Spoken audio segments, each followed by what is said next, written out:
The MCU and Norse mythology collide in Marvel's thunderous hit Thor, and you might just need the Eye of Odin to uncover all the secrets and Easter eggs hidden within. Let's hammer through. Thor stars Tom Hiddleston as the titular character who finds himself… Wait, what did I just say? What I meant to say was Thor almost starred Tom Hiddleston as the titular character who finds himself banished to Earth, while on The Tonight Show with Jimmy Fallon, Jimmy revealed to Tom that he snagged his Thor audition tape from Marvel. The tape shows Hiddleston armed with Thor's famous hammer Mjolnir, complete with blonde flowing locks. After seeing the tape, Hiddleston, who would later be given the role as Thor's brother Loki, remarked, "I think we can all agree they cast the right actor, and that actor is Liam Hemsworth." Wait, that's not right either. But it almost was, according to Chris Hemsworth, Liam's older brother, and the man who eventually snagged the role. Chris posted on Quora that he'd actually auditioned for Thor early in the process, and it didn't go well. Liam stepped in, was almost cast as the God of Thunder, but the producers felt he was too young for the role and opened auditions back up. Angry that he almost lost out to his little brother, Chris jumped back into the mix with greater determination, as well as some brotherly advice from Liam, and the rest is history. Speaking of brothers, Thor and Loki have ambitions to succeed their father Odin on the throne of Asgard. Odin is played by acting great Sir Anthony Hopkins. In the movie, Odin loses his eye in a war with the frost giants. But did you know that in Norse mythology, Odin actually gave up his eye at the Well of Erd in order to gain cosmic knowledge? Here's another cool fact connected to Odin. Take a look at Odin's throne during Thor's coronation. There are two tiny black masses perched on either side of the throne, perched being the operative word, since they are two ravens, named Hugin and Munin. In Norse mythology, they fly all over Midgard and bring back information to Odin. What's more, in Old Norse, their names roughly translate to thought and emotion, two aspects of a king that need to be in harmony, especially when dealing with an impulsive son like Thor. When Thor and his friends travel secretly to Jotunheim and accuse the Frost King Laufey of trying to steal the Casket of Ancient Winters, Odin comes to their rescue when the misguided confrontation comes to blows. Look sharp upon his arrival, especially at his horse. No, you're not seeing double. The horse has 4 front hooves. There is an 8-legged horse in Norse mythology known as Slapnir, and he is Odin's steed. Did you know that according to legend, Slapnir is the son of Loki? Marvel probably didn't want to have to explain that to fans, especially the younger ones. So that little nugget from Loki's myth was left out of this adaptation. We're sure Tom is also relieved. The next Easter egg includes another god of sorts. In the world of Marvel, there is no bigger name than Stan Lee. He's the driving force behind all the amazing characters of the MCU. And if you pay attention, you'll notice he's the driving force behind the wheel of the truck that tries to drag Mjolnir from its resting place in New Mexico. Sadly, only one who is worthy may wield Mjolnir. How Lee comes up short, we'll never know. Maybe it's because he used the truck.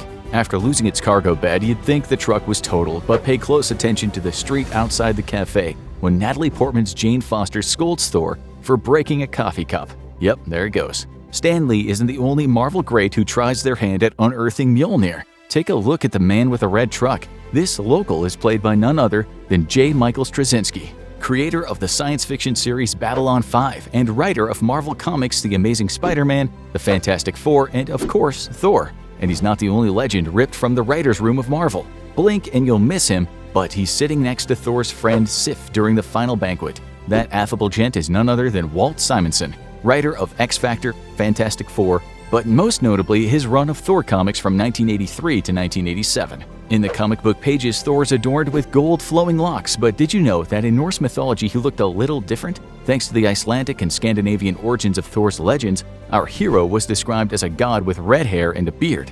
But that's not the only adjustment the filmmakers made to Thor's appearance. One other famous Thor trademark from the comics largely goes missing throughout the movie. When we first see the adult Thor, it's at his coronation ceremony, holding Mjolnir aloft in celebration. He wears his unmistakable winged helmet. Soak it in while you can, because this is the last you'll see of it. According to an interview with IGN, Chris Hemsworth explained that they did away with Thor's iconic headpiece, not just because it was uncomfortable, but it would also break easily at the wings during fight sequences. Tom Hiddleston endured a similar fate, thanks to Loki's horned helmet. As Loki, Hiddleston was already bogged down in leather and armor. He told MTV, "So you're hot anyway, and then you put on what I called the horned steel balaclava, and all the heat that's coming up through your body would normally get out through your head, can't get through your head. So my brain would slowly fry, and sometimes that would really feed what I was doing.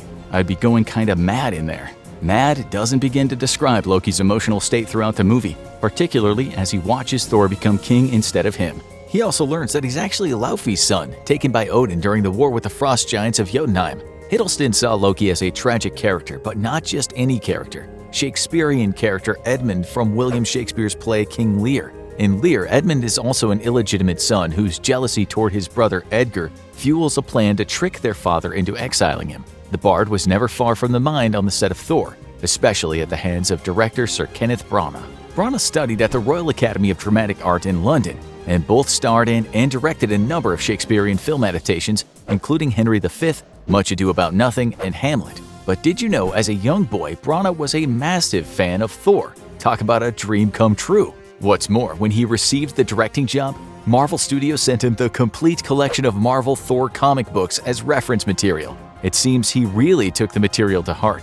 As you watch through the movie, you might notice a lot of crooked shots, or what are called Dutch angles in the movie biz. They originated from the dark and foreboding German Expressionist movement, but that's not why they're used here. They appear in the movie because of the style of the Thor comic books. In the director's commentary, Branagh said, "They were there because that's how I received the dynamism of the composition in the frames, wide-angle lenses with lots of depth. That's why I chose that type of style for this." Of course, other fun elements from the comic books were sneaked into the film as well. Check out the billboard on the building above the newsstand in Puente Antiguo. It's a picturesque landscape that reads, "Lands of Enchantment, Journey into Mystery." Journey into Mystery just so happens to be the name of the comic book in which Thor made his first appearance. Journey into Mystery, number 83 from 1962. Here's another fun one. After helping Thor escape the hospital, Jane gives him some clothes to wear, including a shirt with a name tag on it. The name tag reads Donald Blake, MD, whom Jane explains was her ex. But Marvel Comics fans know there's more to it than that. Dr. Donald Blake was Thor's alter ego in earlier versions of the character. He was a doctor who used a walking stick to get around, but also used the walking stick to transform into the mighty Thor. If Marvel artifacts are more your jam, then you're gonna want to keep your finger on that pause button during the scene in Odin's vault. In here are a number of marvelous treasures. See what I did there? First up in order of appearance, that round Roman blue glowy thingy. That's the tuning fork. In the comics, it was used to summon the lurking unknown, an extra-dimensional being who feeds off of fear. Next, we have the Tablet of Life and Time, which is said to possess the power to extend one's life. Pretty self-explanatory. We also have the Warlock's Eye, which is a strong mind-controlling weapon. In the comics, it was used by an evil Asgardian against Odin and Thor. Eternal Flame was a 1988 #1 single off the Bangles album Everything. Just kidding. The Eternal Flame of Destruction was stolen from the fire giant Surtur by Odin in the comics, so he could not light his sword and bring about Ragnarok. And of course, we have the Casket of Ancient Winters, the artifact that gives the frost giants their incredible power. Don't blink. As the frost giants try to escape the Destroyer, you can see what looks like the Infinity Gauntlet in one alcove just before the giants are laid to waste. Of course, the Infinity Gauntlet will later wreak havoc on all of Marvel's Avengers, quite literally at the hands of Thanos. But that's not the only Avengers-based Easter egg in the movie. Stellan Skarsgård plays Dr. Erik Selvik, an astrophysicist as well as a professor of theoretical astrophysics. While he's sitting on the roof overlooking the town with his students, Jane and Darcy Lewis, played by Kat Dennings, listen closely to his words. He tells Jane and Darcy about a scientist who was a pioneer in gamma radiation that disappeared after a visit from S.H.I.E.L.D. If you know your Avengers, you know he's really talking about Dr. Bruce Banner, aka the Incredible Hulk. Here's another fun Avengers Easter egg provided by Dr. Selvik. If you're watching a Marvel movie, you're guaranteed to sit through the final credits for a post-credits bonus scene. In Thor, we're treated to a sequence where Dr. Selvik comes face-to-face with the man destined to assemble the Avengers, Nick Fury, played by the iconic Samuel L. Jackson. Fury reveals to him the Tesseract that will come to be known as the Infinity Stone of Space. Another fun fact, this is not the first time Stellan Skarsgård and Samuel L. Jackson have worked together. The two can be seen fending off genetically engineered man-eating sharks in the 1999 popcorn flick Deep Blue Sea. But I digress. Let's back things up a bit for another Avengers-based Easter egg. When Thor breaks into the S.H.I.E.L.D. camp to reclaim Mjolnir, Agent Coulson, played by Clark Gregg, calls on a special agent to keep tabs on the intruder. The agent takes for his weapon of choice a bow and arrow.